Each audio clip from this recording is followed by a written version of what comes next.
Wow. We were also worried about the Iraqi resistance. Did you see it today? 6 hours to pull down the statue. There was more damage done at Woodstock 99 during Limp Bizkit's sound check, for crying out loud.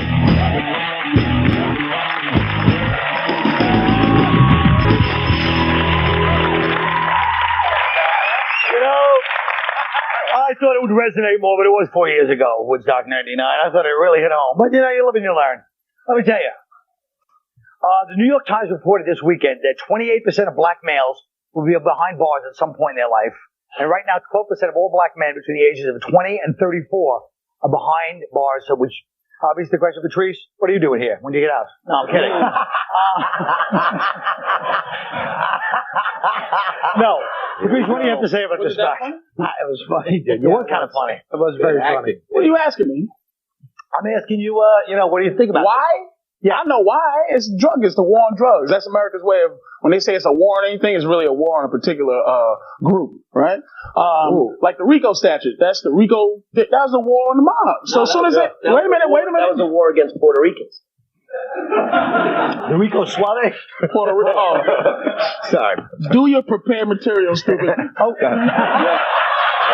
Now look at, wait a minute. I'm sorry. That was Now look, what I'm saying is this.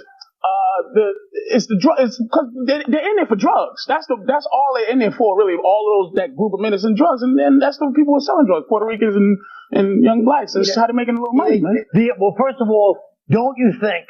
I know he's going to jump all over this one, but don't you think that people say racism, which is what you're kind of implying, no? Well, I'm trying to not go there, but of course, it's a war on blacks and Puerto Rican kids. That's what the war is. That's who's going to jail.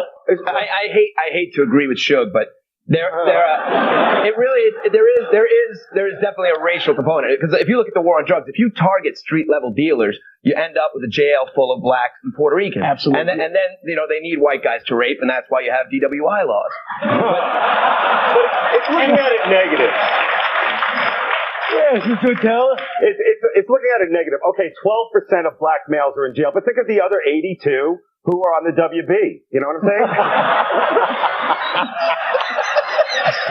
Yeah, they do always focus on it. I mean, you would think if 12% are in jail, think of all the women left over for the guys that aren't in jail. It's all drugs, man. That's what it's that drug thing, man. Black guys ain't in jail for like kidnapping white girls and hanging them in basements and driving around in vans and there goes my weekend. If you look at colleges, right? I mean, look, when I was in college, you can't say black guys do more drugs than young white kids. When I was in college, do more drugs. when I was in college, there were fraternities that were like the Medellin cartel, for Christ's sake, and but there weren't a lot of buying busts going on, in the dorm rooms.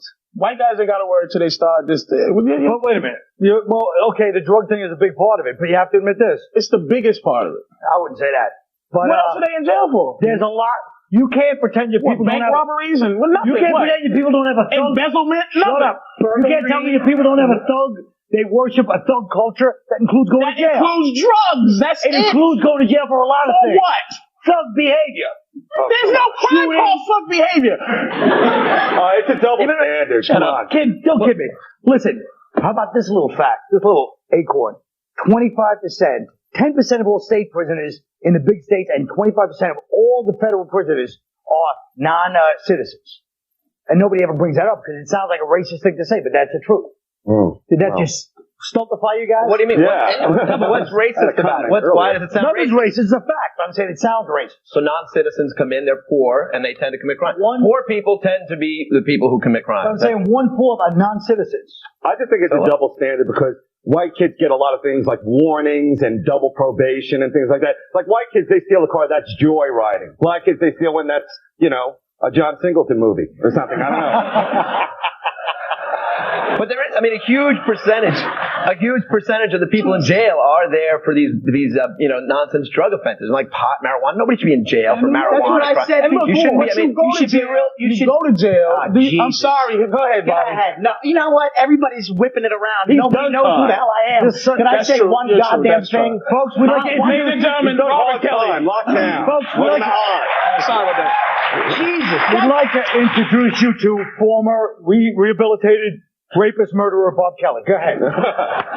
First of all, I stole a gumball machine. It wasn't rape and murder. But the fact is that I think You did 7 years for stealing a gumball. Where did 7 years come from? See where you started? Where did I'm in you jail grow for up? 7 years. In jail. I was in jail from 13 to 15, but like a not month. 2 months. Shut up, Colin. 13 to 15, but like for 2 months here, 3. Once you're a ward of the state, you can kick a mailbox and you go away again. You're owned by the state. Sure, what are you doing kicking mailboxes? People gotta get their mail.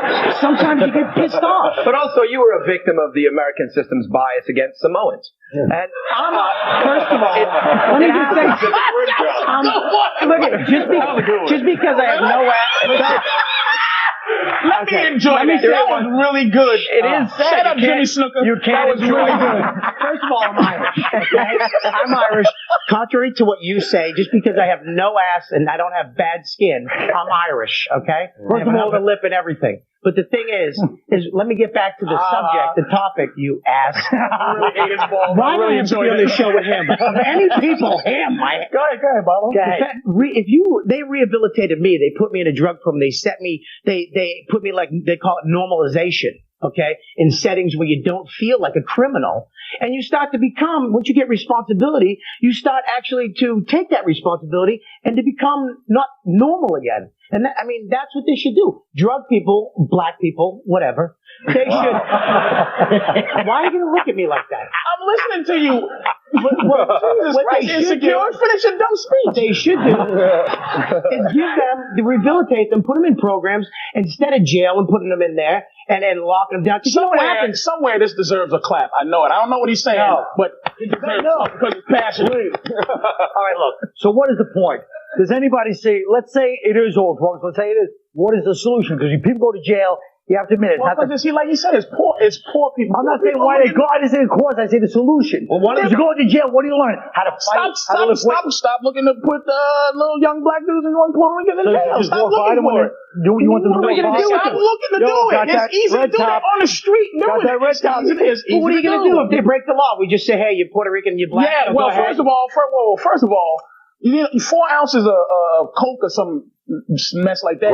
You get 15 years, 15 to 25 it's years. It's illegal. In jail, but that's keeping black people off the street. When it's 15 to 25 years, it should be a second. White people are doing the drugs. There's more white people doing the damn drugs. You have to stop the recidivism. That's the main problem. People go in jail and they don't become rehabilitated. They come back out. They keep committing crimes. Better criminals. Take the gyms out. We don't need to create these giant monster bodybuilder convicts. Once you start working out, you want to kick the crap out of somebody that used to pick on you. These guys come out, they got revenge on their mind. All right. I hereby sentence you to 5 to 10 commercials. You leave out the balls to say that? Yeah. We'll be right back.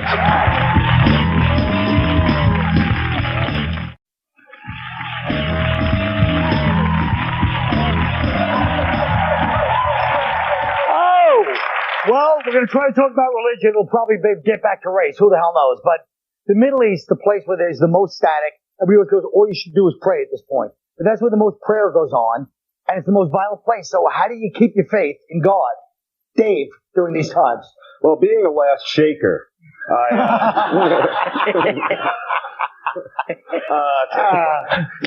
think religion has a lot to do with what we were earlier talking about, which is prison, because people go to jail, and that's when they find this religious zeal. And I think if we just if we made things legal, that would kind of free up the prisons, like drugs, as we were talking about, and kiddie porn for myself. It would clear out the jail. We'd be left with like 2 Filipinos and Robert Blake, and it would be plenty of room for the Taliban. Something. Yeah. Well, what do you guys think about that? Well, I think with all these religions, people believe them so passionately, but now in most sort of open-minded societies, we think, well, they're all just man-made creations. Every religion has its good and its bad, but obviously maybe one of them is right. You know what I mean? That's the scary part. Somebody maybe is right. Maybe it's these doomsday cult people. Maybe there are spaceships coming to get us, and maybe we're all screwed for not cutting our balls off in anticipation. How about the Scientologist? Yeah. You know what, though? I mean, and I think none of us here, as you get older, especially this generation, nobody prays, and especially in America, nobody cares about religion anymore. When was the last time anybody went to church? How dare you? A lot of people do. There's a lot of deeply religious people. I went on Christmas 2 years ago. I don't know any. Do you know any? No. Well, we live right in the middle of Sodom and Gomorrah. I mean, the only time I pray to God is if like I have sex with a girl without a condom, or I'm doing a black college. That's the only time. Sorry. I believe in science. That's what I believe in. I can't get into this religious stuff. I believe if you go against science, that's against God. I think God laid something down, and He's not up there minding everybody's business. I think if you go like people say homosexuals against God, I don't think it's against science to me. Yeah. You know, if two guys aren't really supposed to have sex because there's no point to it. There's no scientific point. Nobody says homosexuals are against God. They're not. A lot of people say that kind of stuff. Certain things are against God, but I don't think it is. Every religion is basically, look, you know, I believe in spirituality, you know, like, but basically what that is every religion is the same. It has the same. They're not really, but just the way you interpret it. You can interpret anything. But there are a lot of people have very different beliefs. You look at the Jews; they have very different beliefs. They believe Barbra Streisand's worth $1,000 a ticket. Hey. That's very different from a lot of the other religions. The whole circumcision thing. You're circumcised, right? If I remember. I think so. Yeah. Now that's part of the Jewish faith. It's a part of it. Not every religion believes you have to, slice off your foreskin to get to heaven. That's a specific thing. The Catholics look at the stuff we believe, right? I mean, we have the Virgin Mary. We have a whole religion based on a woman who really stuck to her story. Hiding eggs. Are you going to be able to use that tomorrow to sell it? I think all religions. We got to go with what's in common with all religions. Like, anything's possible with the help of lube. Not God. Lube. Look, man, you do what's good for you, man. It's just you believe in what keeps you going. You know what I mean? I believe in something, but I can't say I believe in some white dude with a beard with a thunderball in his hand and walk around. And I just can't believe in that. But I believe in something because I still have that fear of something. Right. So I don't want to. Well, you've never done drugs then, because I've seen that white dude. You got that fear of a white dude with a thunderbolt. That's what you should. Speaking of the Aryan Brotherhood, that's their little. But the truth of the matter is, when I started this conversation, or if I believe, unless I'm mistaken, was saying that all the violence right now from Northern Ireland, Middle East, it's all religiously based. What do you think the problem is? Are people praying wrong? No, or does just every idiot use whatever excuse they can? I think it's a drinking thing. Like in drinking, there's a thing called tolerance, and we should all have that in our religion. If you go past your tolerance, when to say when, you're going to flip out and wake up the next day with lipstick around your balls and the fact girl won't stop calling. You know what I mean? But a religious way. I gotta stare at Dave like he's going to make a serious point, but I know something's coming. I got to be like this. Absolutely. Go ahead, Horace. The matter is, all we do is what do you call them? Heartfelt. It was sarcastic. Look, the bottom line is this. Jesus. Why am I always in this position? Isn't religion something for old people anyhow? I mean, that's all they have after a while. Also, people always bring up all the bad people in religion. Nobody ever talks about nuns working in Africa for 40 years. Yeah, about Mormons going in. There's most religious people are good. They're better than non-religious people as far as their behavior. Well, religion does make you, I mean, like Catholicism is basically the stabilizing force in South America, for example. I mean, it does make people good people sometimes. Yeah. But then the flip side is you have like these wars where the Islamic extremists believe that blowing us up is going to, put them into heaven. And you have like George Bush believing Jesus wants us to get him back. If I can use drinking again as a analogy. Religion. Are you fucking insomniac stupid? I'm just saying drinking and politics, they don't go together like many boozes. They shouldn't be mixed. When they're mixed, it ends badly. You're going to end up on the floor throwing up blood with candy coming out of your ass. Religion and politics. Yes, that was a cell phone on our show. I still got it out. Thank you. Look, we're the only show on television that can segue from big religion to big pussy. And that's coming up next.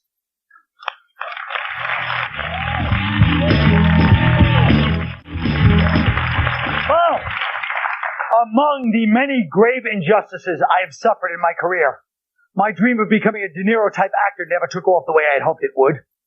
So to help me right this wrong, I'm going to show Martin Scorsese what he missed when I send him this tape after a little scene work I'm going to do. I need a moment.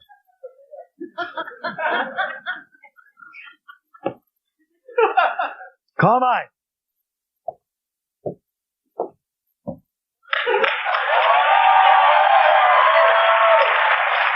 Joey.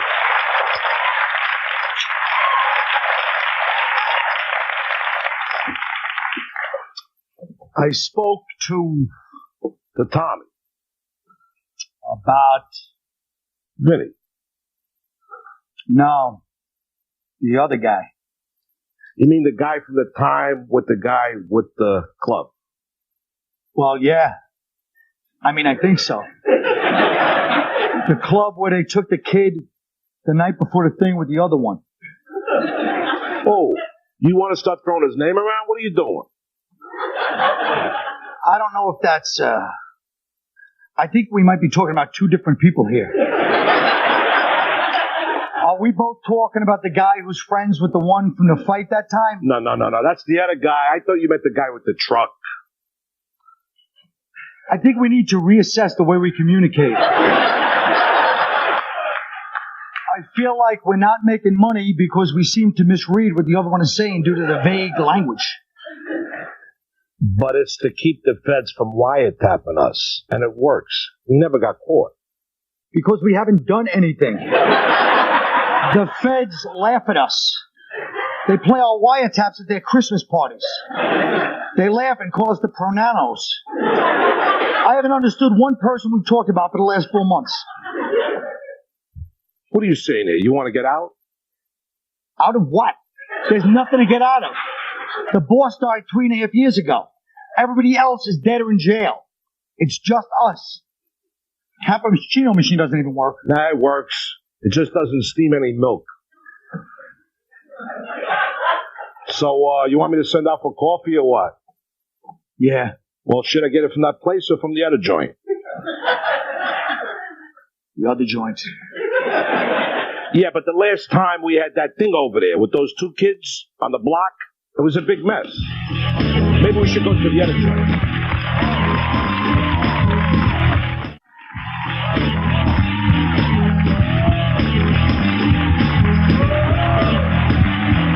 Well, our topic tonight is prisons. And who better to talk about prisons than people who have spent their entire adult lives in pursuit of jailbait? America's prisons are filling up. I'm asking my distinguished panel of criminal justice experts to invent a new form of punishment and tell us who deserves it. Start with Mr. David Attell. Well, first of all, Colin, after that little acting thing, I realized there is no God. And someone called James Lipton. Now, I guess if I was to create a punishment for a certain group, it would be the new mayor and his non-smoking militants who are trying to destroy Manhattan. Thank you. Yes.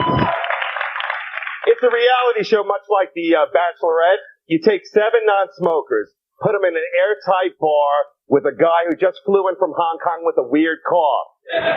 It's called Kiss Me, I Have SARS. Now, sudden acute respiratory syndrome. All right. And whoever lives wins. So there you go. But I think, I know.